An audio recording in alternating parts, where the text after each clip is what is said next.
I came out of the bathroom when I heard the knock, knock, knock, knock. The sound shattered the silence of the night. My heart pounded. I knew it couldn't be my roommate. She wasn't supposed to be home. Still, I called out, my voice barely above a whisper. "Who's there?" Nothing, not even the sound of shuffling feet outside. I swallowed hard and asked again. The silence on the other side was deafening, pressing into the room like a held breath.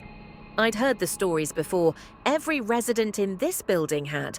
A knocking in the middle of the night, 3 to 5 knocks, never more, never less. If you opened the door, bad things would happen. Maybe small misfortunes, maybe something worse. No one had died, at least not yet. But those who answered the knock spoke of a shadow clinging to them, an unshakable feeling of doom. Some tried to fight it. They performed pujas, brought in priests, burned incense, and whispered prayers. But nothing worked. The presence remained. I gripped my glass of water, reminding myself not to open the door. Just ignore it. Let it stop on its own.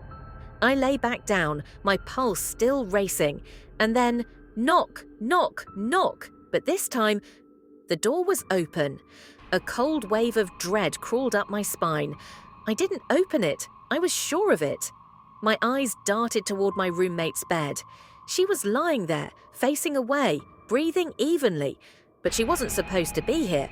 I was alone tonight. I sat up slowly. "Are you awake?" I whispered. No response. She wasn't a deep sleeper. The slightest sound usually woke her, so why wasn't she reacting to the knocks? And then I saw it. A hand. Pale fingers curled around the edge of the doorframe. A woman stood near the entrance, her figure barely visible in the darkness. She was stepping inside.